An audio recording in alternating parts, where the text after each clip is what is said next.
Assalamualaikum warahmatullahi wabarakatuh. Pada kesempatan kali ini kita akan mempelajari keberagaman sosial, budaya, dan ekonomi masyarakat. Yang pertama kita mempelajari tentang keberagaman sosial. Bangsa Indonesia lahir dengan adanya keberagaman. Dengan adanya bahasa pemersatu bahasa Indonesia, menjadikan Indonesia semakin menjadi satu. Bangsa Indonesia dikenal sebagai bangsa multikultural yang berarti memiliki berbagai keanekaragaman budaya yang sangat tinggi. Ada ribuan pulau di wilayah Indonesia dengan suku bangsa dan bahasa yang berbeda-beda. Berbagai jenis kegiatan serta mata pencaharian yang berbeda pula. Berbagai keberagaman tersebut merupakan keberagaman sosial yang dimiliki oleh bangsa Indonesia. Kesadaran dan kemauan yang sangat tinggi diperlukan untuk terus dapat menjaga sikap pemersatuan dan kesatuan. Segala perbedaan disatukan dalam bingkai Bhinneka Tunggal Ika. Berbeda-beda tetap satu. Yang pertama, keberagaman suku bangsa. Indonesia terdiri dari ratusan suku bangsa, merupakan bangsa dengan keberagaman suku bangsa yang sangat tinggi. Keberagaman ini disebabkan oleh kondisi Indonesia sebagai negara kepulauan. Terdiri atas 13.487 pulau, terdiri atas pulau besar dan kecil, yang dipisahkan oleh lautan dan selat. Hal itu menyebabkan setiap pulau membentuk suku bangsa, cara hidup, serta karakter masyarakat yang berbeda-beda. Kondisi iklim dan keadaan alam yang berbeda-beda, membuat suku bangsa yang berbeda-beda. Suku Tengger di Bromo menggunakan pakaian tebal karena iklim yang dingin. Suku Mentawai menggunakan pakaian yang mudah menyerap keringat karena iklim yang cukup panas. Rumah Honai di Papua pedalaman terbuat dari kayu beratap jerami tanpa jendela agar penghuninya merasa hangat. Pengaruh kebudayaan asing. Indonesia pernah menjadi tujuan penjelajahan pelaut asing yang membawa kebudayaan asing dan berakulturasi dengan kebudayaan Indonesia yang menghasilkan keberagaman budaya dalam masyarakat Indonesia. Perbedaan suku bangsa merupakan kekayaan bangsa yang patut disyukuri. Agar tidak terjadi konflik antar suku bangsa, maka harus saling menghargai perbedaan, tidak menganggap musuh yang berbeda dengan dirinya. Menghargai suku bangsa yang lain dan tidak menganggap suku bangsanya lebih baik daripada suku bangsa yang lain atau chauvinisme. Berbaur dengan suku bangsa yang lain, tidak bersikap eksklusivitas atau kekhususan terhadap suku bangsa yang lain. Beradaptasi dengan lingkungan baru jika sebagai pendatang. Selalu beranggapan bahwa perbedaan suku merupakan kekayaan bangsa yang tidak dimiliki oleh bangsa lain. Bersatu yang membuat bangsa Indonesia menjadi kuat dan maju. Menyadari arti pentingnya persatuan agar tidak terjadi perselisihan antar warga yang berbeda suku. Yang kedua, keberagaman agama. Hidup rukun dan damai dalam lingkungan dengan beragam agama sudah menjadi kebiasaan sehari-hari masyarakat Indonesia. Sikap saling menghargai antar umat beragama dapat ditunjukkan dengan cara saling membantu atau bekerja sama tanpa membedakan agama.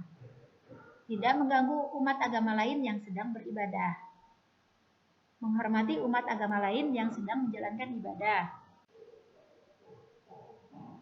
Yang ketiga, keberagaman tingkat kesejahteraan. Kenampakan alam mempengaruhi mata pencarian penduduk yang hidup di dalamnya. Indonesia merupakan negara kepulauan yang setiap pulaunya memiliki kenampakan alam yang berbeda-beda. Masyarakat daerah pantai biasanya bekerja sebagai nelayan. Yang tinggal di dataran yang subur di daerah pedesaan biasanya bekerja sebagai petani. Yang tinggal di daerah wisata biasanya bekerja di sektor jasa yang berkaitan dengan pariwisata. Yang tinggal di daerah perkotaan biasanya bekerja di bidang jasa dengan beragam jenis pekerjaan. Sikap yang patut dilakukan oleh warga dengan keberagaman tingkat kesejahteraan sosial di suatu wilayah, mengadakan baksos kepada keluarga prasejahtera agar dapat menurunkan beban kebutuhan hidupnya, menghargai dengan tidak merendahkan warga prasejahtera. Yang keempat, keberagaman tingkat pendidikan. Keberhasilan suatu usaha sangat ditentukan oleh tersedianya tenaga. Semua bagian berperan penting. Oleh karena itu, keberagaman tingkat pendidikan tidak boleh menjadi penghalang. Sikap saling membutuhkan akan menjadikan keberagaman Hal tersebut menjadi sebagai sebuah kekayaan di lingkungan tempat tinggal dengan tidak mempermasalahkan adanya keberagaman tingkat pendidikan di lingkungan tempat tinggal. Hal-hal terpenting adalah sikap saling menghormati, membangun persatuan, dan hidup secara damai walaupun ada perbedaan-perbedaan di masyarakat. Keberagaman budaya. Sebagai generasi bangsa, harus mengenal budaya leluhur bangsa agar merasa bangga dan semakin mencintai budaya tersebut, sehingga akan menyadari betapa bernilainya keberagaman budaya bangsa. Keberagaman budaya bangsa harus menjadi kekayaan yang tidak ternilai harganya dan menjadi kekuatan bangsa kita. Keberagaman budaya harus disikapi dengan bijak agar tidak terjadi perselisihan. Yang pertama, keberagaman rumah adat. Setiap suku bangsa memiliki rumah adat. Selain untuk tempat tinggal, juga menjadi simbol kedudukan seseorang dalam masyarakat. Rumah adat adalah rumah atau bangunan yang memiliki ciri khas suatu suku bangsa, memiliki bentuk dan arsitektur yang unik. Seperti pada rumah gadang di Sumatera Barat, rumah panggung di Jawa Barat, rumah joglo di Jawa Tengah, rumah kebaya di Betawi, rumah tongkonan di Tanah Toraja, Sulawesi Selatan, rumah Honai di Papua. Keberagaman pakaian adat. Pakaian adat adalah pakaian yang menjadi ciri khas suatu suku bangsa. Biasanya terbuat dari bahan dan hiasan yang berasal dari sumber daya alam daerah asalnya. Ada yang dipakai sebagai pakaian sehari-hari, ada juga yang khusus ketika upacara adat atau ketika menarikan tarian adat. Sikap yang seharusnya dilakukan dalam menghadapi keberagaman pakaian adat, menganggap keragaman pakaian adat adalah kekayaan bangsa yang harus disyukuri. Mengakui setiap pakaian daerah memiliki keunikan masing-masing sehingga tidak perlu dibandingkan. Memakai pakaian adat daerah lain dengan senang hati dan rasa bangga. Menjaga kerapian dan kebersihan pakaian adat yang dipakai. Pakaian adat Sumatera Barat. Pakaian adat dari Jawa Barat. Pakaian adat dari Jawa Tengah, pakaian adat dari Betawi, pakaian adat dari Sulawesi Selatan,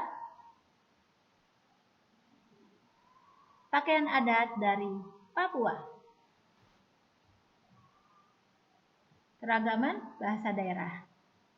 Indonesia memiliki keberagaman bahasa daerah. Setiap suku bangsa berkomunikasi menggunakan bahasa daerahnya masing-masing. Ketika mengucapkan bahasa daerah harus dengan santun. Bahasa Indonesia disebut bahasa persatuan karena dapat dipahami oleh orang-orang dari berbagai daerah sehingga memudahkan dalam berkomunikasi dengan orang-orang dari beragam daerah. Bahasa Indonesia dinyatakan kedudukannya sebagai bahasa negara pada tanggal 8 Agustus 1945 pasal 36C. Pada saat itu, Undang-Undang Dasar 1945 disahkan sebagai Undang-Undang Dasar Negara Republik Indonesia. Yang keempat, ada keberagaman tari daerah. Ada beragam tarian daerah di Indonesia. Tarian daerah merupakan wujud penghormatan sebagai tuan rumah kepada tamu penting yang datang berkunjung. Manfaat dari sikap saling menghargai dalam keberagaman tari daerah adalah melestarikan tarian daerah, mendatangkan wisatawan yang dapat memajukan pariwisata dan pendapatan warga setempat, menambah wawasan dan pengetahuan tentang tarian daerah. Tari saman dari Aceh, tari piring dari Sumatera Barat, tari kecak dari Bali, tari jaipong dari Jawa Barat. Keberagaman upacara adat dan pertunjukan kesenian. Ada di Gunung Merapi, terkenal dengan tradisi dan budaya masyarakat Tengger yang pada umumnya beragama Hindu. Mereka masih keturunan kerajaan Majapahit. Di dekat Gunung Bromo terdapat pura suci, yaitu pura luhur Poten, yang untuk berdoa sebelum mereka melaksanakan upacara adat yang bernama Kasada, yaitu pemberian sesaji ke kawah Gunung Bromo ketika bulan purnama. Upacara sekaten pada mulanya diselenggarakan oleh raja-raja tanah Hindu untuk arwah leluhur. Namun dalam perkembangannya, upacara sekaten sebagai sarana untuk menyebarkan agama Islam melalui kegiatan kesenian gamelan. Upacara sekaten dilakukan selama 7 hari dengan membawa arak-arakan gunungan berisi makanan, buah-buahan, dan sayur-sayuran ke jalan utama kota Yogyakarta. Diselenggarakan untuk memperingati kelahiran Nabi Muhammad SAW, ditutup pada tanggal 12 Rabiul Awal dengan menyelenggarakan gerbek mulut. Rambu Solo merupakan upacara pemakaman secara adat di Tanah Toraja yang mewajibkan keluarga membuat sebuah pesta sebagai tanda penghormatan terakhir kepada mendiang yang telah pergi. Upacara tersebut dibuat meriah, disediakan babi dan kerbau untuk disembelih dan dibagikan ke penduduk sekitar. Ciri khas lain dalam Rambu Solo adalah peti mati dengan kain merah panjang. Itu menandakan jasad dalam peti adalah seorang bangsawan. Yang lebih unik lagi, orang Toraja yang telah melewati proses upacara kedukaan dikuburkan di tebing-tebing batu. Upacara ngaben sebenarnya adalah prosesi pembakaran mayat atau kremasi bagi penganut Hindu Bali. Ritual pembakaran mayat tersebut ditunjukkan dengan simbol untuk menyucikan roh orang yang telah meninggal. Merupakan bentuk penghormatan dan keikhlasan anggota keluarga untuk mereka yang telah meninggal. Yang keenam, keberagaman lagu daerah dan alat musik tradisional. Lagu daerah biasanya dimainkan dengan iringan alat musik tradisional. Ada beragam alat musik tradisional yang dimiliki oleh bangsa kita dan harus bangga ketika memainkannya. Ada angklung dari Jawa Barat, ada kolintang dari Sulawesi Utara, ada kecapi dari Jawa Barat, ada gamelan dari Jawa dan Bali, ada tifa dari Papua. Keberagaman ekonomi. Ekonomi adalah salah satu bidang yang memegang peranan penting dalam kehidupan masyarakat. Kegiatan ekonomi masyarakat Indonesia beragam karena jumlah penduduk yang besar dan tersebar di seluruh wilayah Indonesia. Yang pertama, kegiatan agraris. Indonesia adalah negara agraris. Sebagian besar masyarakatnya bekerja di bidang pertanian. Beberapa daerah yang menjadi lumbung padi di negara kita antara lain Jawa Barat, Jawa Tengah, Jawa Timur, Sulawesi Selatan, dan Lampung. Ketersediaan stok beras di daerah tersebut akan mempengaruhi harga beras di daerah lain. Indonesia harus mengimpor dari negara-negara lain untuk memenuhi kebutuhan pangan. Untuk mengatasi agar bangsa kita tidak ketergantungan terhadap impor beras, harus dilakukan memberikan bantuan berupa bibit unggul, pupuk murah, dan modal usaha kepada para petani.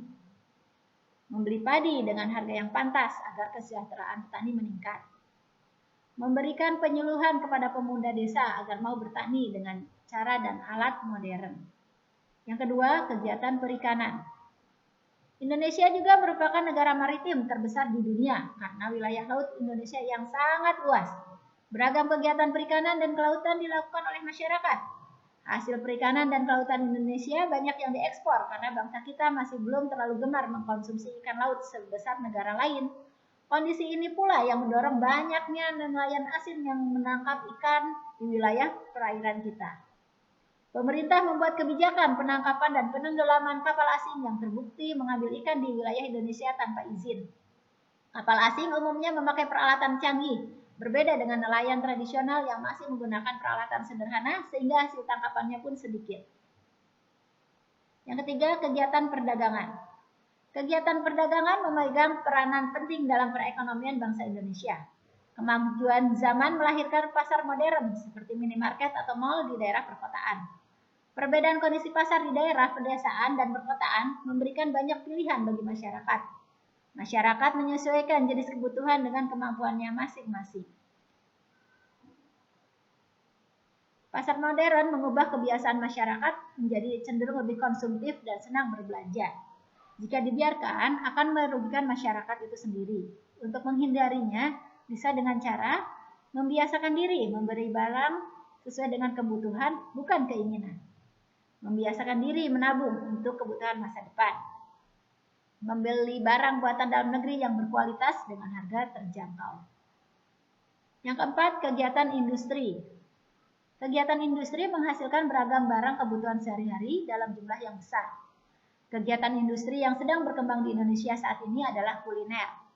Selain itu, ada pula industri pakaian batik dan kerajinan masyarakat setempat yang dapat turut meningkatkan pendapatan masyarakat setempat. Yang kelima, kegiatan pertambangan. Sumber daya alam Indonesia sangat melimpah dan tersebar di hampir seluruh wilayah Indonesia. Pengolahannya dilakukan oleh pemerintah melalui badan usaha milik pemerintah serta pihak swasta yang diatur undang-undang. Rakyat mempercayakan pengolahan sumber daya alam kepada pemerintah. Tujuannya untuk memenuhi kebutuhan dan meningkatkan kemakmuran rakyat. Yang keenam, kegiatan pariwisata. Indonesia memiliki beragam kenampakan alam yang dikembangkan menjadi tempat wisata yang membuatnya dikunjungi oleh banyak orang. Saling menghargai juga harus ditunjukkan antara pengunjung dan masyarakat setempat agar tercipta kerukunan sehingga tempat wisata dapat dinikmati dengan nyaman. Para pengunjung harus menghormati adat istiadat dan kebiasaan yang dimiliki daerah setempat. Nah, ini adalah merupakan ringkasan budaya daerah dari beberapa provinsi. Ada nama provinsinya, ada rumah adatnya, pakaian adat, alat musik, tarian daerah, senjata tradisional, dan lagu daerahnya. Silakan kalian bisa membacanya. Terima kasih. Cukup sekian. Assalamualaikum warahmatullahi wabarakatuh.